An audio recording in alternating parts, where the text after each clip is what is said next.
official inquiry into England's defeat to Sri Lanka at Chelmsford. I'm Raf Nicholson. I'll be chairing the inquiry. To my left is Sid Egan, the official witness. Sid, you were present at Chelmsford yesterday for the very, very traumatic events. Please would you summarise what took place?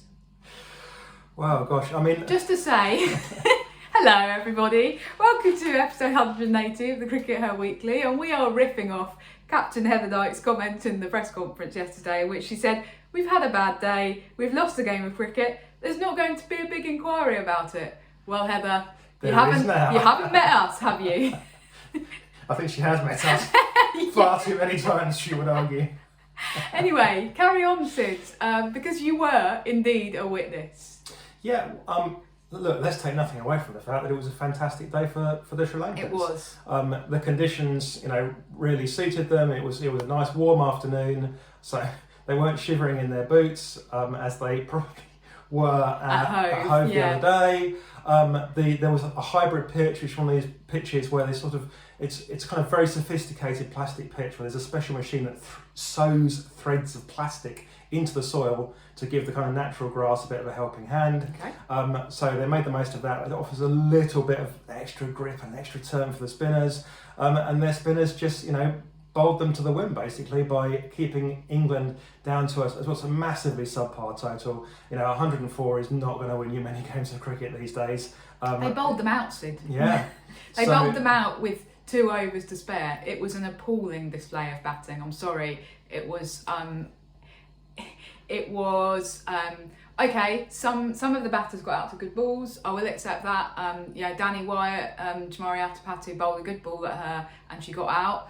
But there was some really almost kind of like impatient / can't be bothered shots going on out there. Yeah, it was all a bit. It was all a bit poor. There's no doubt about that. But I think that we have to give massive credit to Of course we do. And 104 still required some chasing. It's not like they bowled England out for 50 and it was going to be always an easy. No, there was always a chance that England could come back and win that. But Chamari Atapatu went out there and she was just like, "This is how you bat here, guys." Yeah.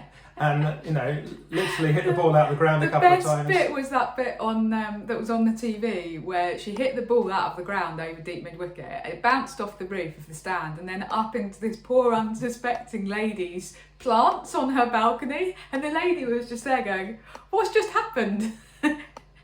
She's like, "This doesn't normally happen during the cricket." Yeah, I mean the flats are very near at Chelmsford. That area used to be back in there, Raf. That area used to be actually part of the ground, and they sold it off to build flats. So they're very close. But nevertheless, she was literally hitting the ball out of the ground. Yeah. So a fantastic display of batting and really showed England how to do it.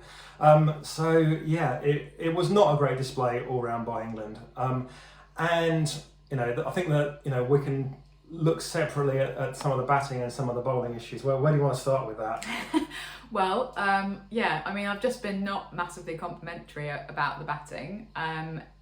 The strange thing about it in so many ways was that it was almost exactly the same batting lineup that absolutely smashed it at Hove just 2 days previously. But it just felt, Heather Knight, I suppose, put it quite well when she said we all had a bad day on the same day. But the thing that concerns me about it is that basically, there seems to be a little bit of a pattern emerging, because this happened last year with their late summer series against India, whereby it was, again, they were without Natsiva Brunt against India last summer, and they're without her now, and she really seems to be the kind of anchor in their batting, and it feels like they didn't have an anchor yesterday, and that actually almost there's a little bit of a lack of depth there going on. That the whole point of this series is meant to be England touting, we've got loads of depth and we've got all of these great young players coming through, and we can afford to rest 2 of our best players, i.e. Natsiva Brunt and Sophie Ecclestone. Well, not 2 of our best players, literally 2 of our best players. I mean, Natsiva Brunt is the world's number 1 all-rounder. Sophie Ecclestone is the world's number 1 bowler.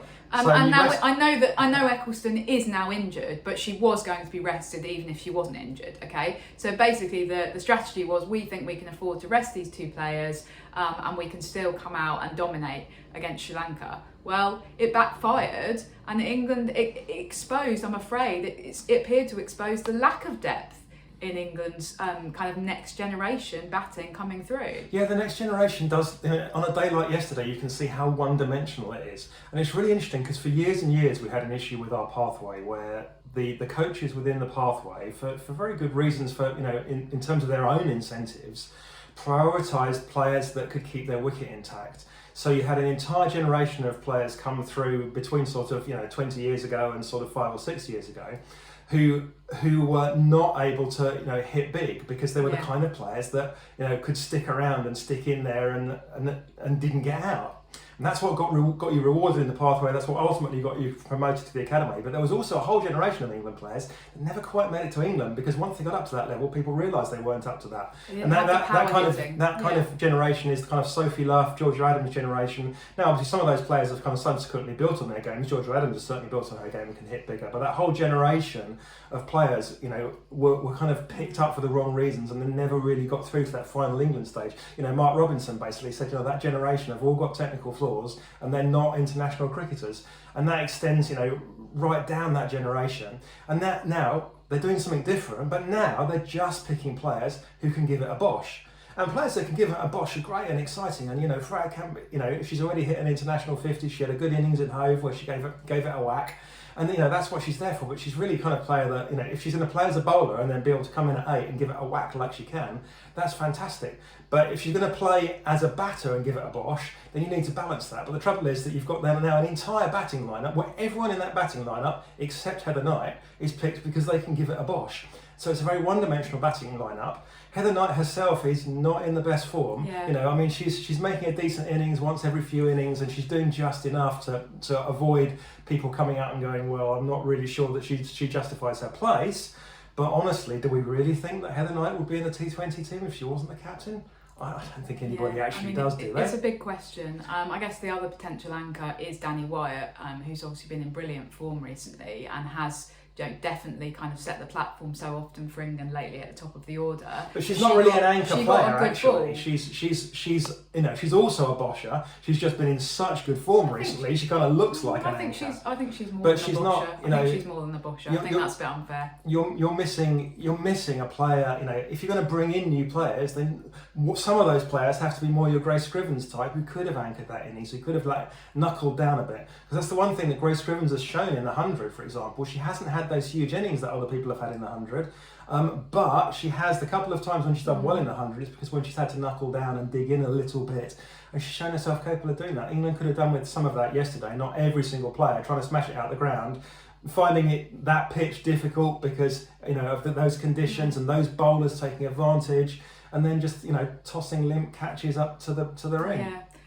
Let's talk about the bowling as well, because I think even though it was obviously lost with the bat, in some ways, what happened with the bowling was actually better evidence of the slightly arrogant approach, the slightly arrogant way in which England have approached this whole series and actually approached the match yesterday. And rather than assessing the conditions and going, okay, it's obviously very favourable to spin, they decided, no, we want to give Kate Cross and Danny Gibson a chance to open the bowling because that's what we've decided this series is about. So we're going to do that anyway. Okay, they then get smashed for a load of runs, but by that time, you 36 off the first 3 overs, you're already a third of the way to losing the game. So that didn't work out so well. Then, and this is probably the worst thing of all, is actually throwing Izzy Wong in, and I still. There are several really strange decisions that were made, either yesterday or the day before. In a way, the first strange decision is actually to bring Izzy Wong into the squad at all when she's really struggling and could actually just probably do with some quiet time to focus on herself away from the media circus of England. The second weird thing is to then select her in the 11 when clearly things are still not right, okay? And then the third thing is, okay, you've given her an over. It's really gone very badly. The TV cameras are picking everything up. The crowd is deathly silent because they can't quite believe what they're seeing. This is this is a hero, somebody who was a hero for England a year ago is now bowling 3 no balls, and then therefore obviously giving away free hits, and then Heather Knight goes, oh well, it's nearly lost, so I'm going to chuck you back in and get you to bowl another over and put you through the whole thing again. Yeah, no, when the selections came through, we were actually walking around the ground, and we stopped, at one corner, and we heard Heather Knight say what the changes were, and we were thinking, maybe they'll bring Bess Heath in, give her a chance, because they had it kind of strongly implied previously that they would be giving everyone a cap, and then they said Izzy Wong, and we just looked at each other and we were like, really? Yeah. It's because just like, clearly her issues are run very deep. And the idea that she would have been able to fix them in a couple of weeks did not ring true, okay? So even before the terrible performance by the batters, it felt like a little bit like they were throwing her into the lion's den. After that terrible performance by the batters, surely they could have made a call and gone, okay, actually what we're going to do is just bowl lots of spin, and maybe we'll give Heather Knight a couple of overs so that we don't have to put Izzy Wong through that. But no. I do not blame her. Heather Knight in the presser, I actually said to her, what's the reason? And what's the reason for giving her a second over? Oh, well, she wanted to play. We wanted to assess where she was at, and she wanted to see where she was at. They wanted to assess where she was at. I mean, anybody that's watched any domestic cricket in this country in the last 5 months, anybody that's watched the RHF, the Charlotte Edwards, the 100, could have told them where Izzy Wong was at. Yeah, but she's not ready. I guess the point is that they were saying, oh, we've had her now back in the squad for a few days, and we think maybe things have changed. But I think that the idea that you then turn around to Izzy Wong and say, oh, do you fancy playing a game for England? And to put that on her, to expect her then to say, oh, no, actually, I don't think I'm ready. No, you don't do that to a young player. You do not do that to a young player. You are the management. You are the captain. You are the coach. You make that call. And you put it really well in your piece yesterday for CRICKETher, actually, Sid. You said it was an arrogant decision because we felt that we could bowl her back into form against Sri Lanka, who we don't respect as a side. And that's what this whole thing is about.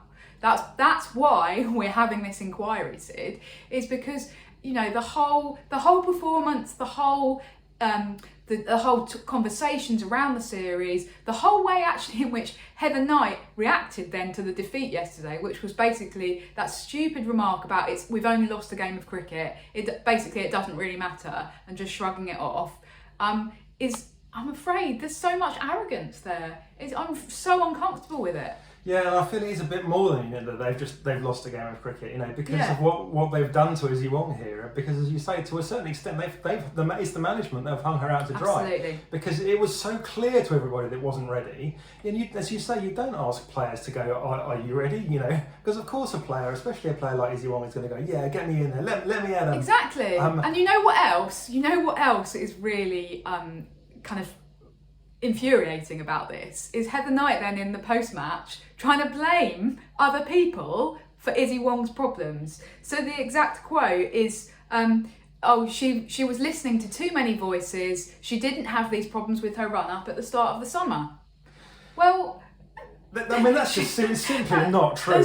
We were at the Sparks v Vipers game, which she clearly had a problem. In May. That was in May. So, maybe Heather Knight wasn't paying attention to that. Heather Knight seems to, but she does say that she pays attention to these things. There's this kind of thing going on where the Phoenix coaches are saying, oh, it's England's issue, it's England's problem, why haven't England been looking after Izzy Wong properly, we're going to try and sort them out, or we're going to try and sort her out. And now England are saying, well, it's all of the fault of the Birmingham Phoenix coaches and her other domestic coaches, she's had too many voices in her ear and that's exacerbated the problems that she's having. And it's who's in charge here? Stop passing the buck. Somebody take some responsibility. Who's her manager? Who pays their central contract? Yeah, exactly. You are in charge here, guys. You could have made this stuff work better, and you didn't. Yeah. So and I know that there's been some chat on Twitter and people, a suggestion that there's been an overreaction because it's just one defeat. So we're overreacting to it. I honestly don't think we are, because this was England's poorest performance with the bat in 8 years. The last time they batted this poorly in a T20 at home was against Australia at Hove in 2015, when they were all out for 87, which is their lowest ever And that total. was still in the semi-professional era. Yeah. That was still when scores of 120 No, they were professional at that point. but it was in the semi-professional era. Okay, yeah. So, and that was when the scores of 120 were still, much more of a decent score. Exactly. So it's a long time ago, a lot of water under the bridge since then. It's the first time England have ever been defeated by Sri Lanka in a T20. And of course, we have to give credit to Sri Lanka, but you also have to recognise that these are two teams which the resource gap is just phenomenally big. It's, England are all the way up here and Sri Lanka are all the way down here. There's no comparison. Yeah, England have more support staff than Sri Lanka have players. Yeah, that's a really good way of putting it. I'm afraid we don't just shake it off. We don't just we can't just shrug it off and go, oh well, it was just one day a bad day at the office or whatever. I think we have to work. We have to be concerned that this could actually be something deeper here, and that there is some mismanagement going on. There is a little bit of arrogance creeping in, I'm afraid. I don't like to say that because we felt so positively about England after the Ashes, and we actually said that on the podcast, didn't we? We said we feel really positively about England, and now I just feel really, as I say it, like just uncomfortable and a bit cross and frustrated with the way they seem to be approaching things. Yeah. Okay. Now, Sid, you also made the point about Izzy Wong with regard to the WBBL. And as we came on air, the WBBL draft had literally just completed. Your point was that England shouldn't actually be letting Wong go out to the draft, even if she is selected. She hasn't been selected so far. At this point, but she may still be selected. So, instant reaction to the WBBL draft, Sid? Well, the first thing is that it probably didn't go entirely as everyone was expecting, because there were an awful lot of passes. Now, there's various reasons for this, but what it basically means is that there were 24 spots available, and nothing like all of those spots got filled. Yeah. Only one team used three picks out of four. So the four rounds, one team used 3 picks, all the other teams used only 2 picks. So that's actually almost like in the fourth round, 7 of the 8 spots went unfilled. Now why are teams doing this? Well, because the kind of technical reason is that there's a salary cap. The salary cap hasn't been increased by quite as much as the salaries have been increased because of this new platinum level, which means some players, Alice Caps is going to go out there and earn 100,000 Australian dollars. Wow. Can you imagine? You're 19 years old and you're going to earn that in a month. Anyway. Yeah. So that's and fantastic. But what's happened on a management level is that the salary cap hasn't been increased by quite enough to kind of make up for that. So what teams are going is, well, we need to stay within the salary cap, therefore we can't afford to make 4 draft picks because we actually want to select 11 domestic players in the next phase, just sort of free agency type phase, which is coming over the next couple of days. And so teams are kind of saving their money, but it did mean that the draft was slightly less exciting. But, there's still a lot of interesting things that have gone on there. Yeah. And a particularly good day for the England players, Raf, yes. or English players, because there's one that hasn't played for England in a while, there's one that has yet to play a game for England that's got a decent contract. So if we're talking about English rather than England players, I believe it's 8 out of 17 of the picks so far have been English players. I think that's really interesting. Probably is reflective of what we saw in the Ashes earlier in the summer, in terms of there being a real recognition by Australia now that actually England are really starting to close that gap, and some of our players who are coming through are really exciting and quality, and so I think that's maybe got something to do with it. In terms of so you mentioned a couple of particular English players who might be a little bit of a surprise to have been picked up. So Bryony Smith has been picked up by the Hurricanes, and Bess Heath by the Brisbane Heat. Obviously Bess Heath in the squad for the Sri Lanka series, hasn't yet played a game, may well not play a game actually, because I think they may now be approaching their 3rd T20 with slightly more trepidation than they would have otherwise, but we shall see. Anyway, obviously really exciting young talent. Bryony Smith is a really interesting one because obviously she has played for England previously, but not in a while. She's not played for England this summer, and based on her domestic performances, my goodness, she can hit a long ball, Sid. Yeah, I think that's definitely that is an interesting performance. That's an interesting pick, because that's one where they have looked at the domestic numbers and gone, hang on, this player is actually worth some money here. Yeah. And Bess Heath as well, her domestic numbers look good. And Danny Gibson, she's obviously made her England debut this summer. Yeah. But again, she looks like a potentially really interesting pick in terms of like being able to deliver with both bat and ball in these short form competitions. So even though she's not definitely not at this stage yet an automatic England selection, she's got a decent pick there. Lauren Bell's also off there, so hopefully she'll get a few more games than she did in the WBL, where she didn't actually play any matches. No, she didn't. Lots of good news for the English players.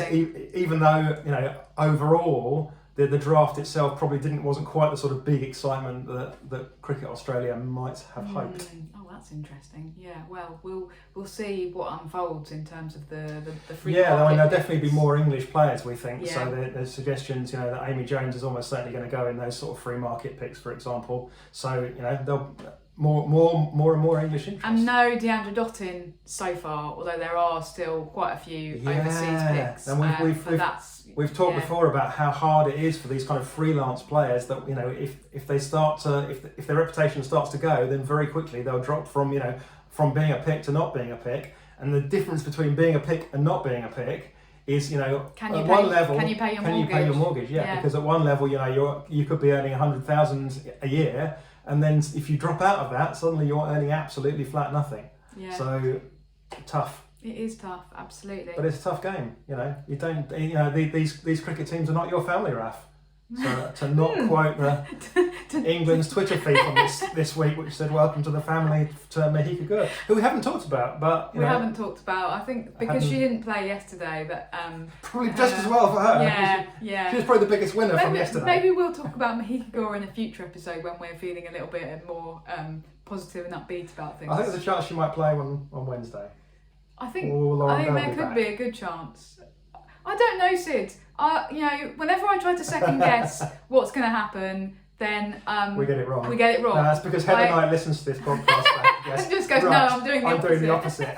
Anyway, we did have one more thing we wanted to talk about, Sid. Yes, we did. Because there was actually a big announcement a few days ago. Now, I know it's been overshadowed by the events of yesterday. I have no idea what she's going to say. Ahead of the England v Sri Lanka series, the ECB announced that with immediate effect, there would be equal match fees for England women's players with the England men's players. Equal match fees. Now, they are obviously following a number of other cricket boards who have introduced this over the last year or so. So New Zealand, India and South Africa most recently. So England the ECB are the fourth board to announce this. And we have talked about this before on this very show, Sid, haven't we? Yeah, I mean, okay, so all the usual caveats apply. There's a couple of interesting things here that I think that we want to kind of bring up. The first is that it is a checkbox off the Commission for Equities report. Yeah. So one of the things that they demanded was, equality of match fees for the same type of international. And so that the ECB have been able to, check that box and go, yep, we've done that one. And that's quite a big thing as far as the ECB concerned. They were literally saying this in their announcements, going, look, we've checked off one of these boxes, guys. Aren't we good? So that's good news, I guess. But obviously, it's in some ways one of the easier boxes to check. Of course it is, and that's why they've done it. Yeah. It's a lovely, lovely, nice bit of PR. And Sid, I'm going to read you some of the publicity surrounding this now. Okay. Headline in the Indian Express: England men and women cricketers to receive equal pay. CRICKETher: England women get match fee hike to be equal with England men. BBC TMS: men and women will now earn the same when they play cricket for England. Sorry, I didn't do the for the Indian Express one. Anyway, all wrong, But isn't it nice for the ECB because they've got a load of really good positive publicity telling everybody that they're going to pay the women the same as the men? How nice for them. And this has definitely worked from the ECB's perspective. Oh yeah, because brilliant. if you read underneath the social media, one of the things that's reasonably prominent is a load of angry white men type Ks going, how dare the England women earn the same amount as the men? Yeah. I know. I didn't fight and die in World War II so that women could earn the same as men playing cricket for England. Yeah, it's a brilliant piece of PR.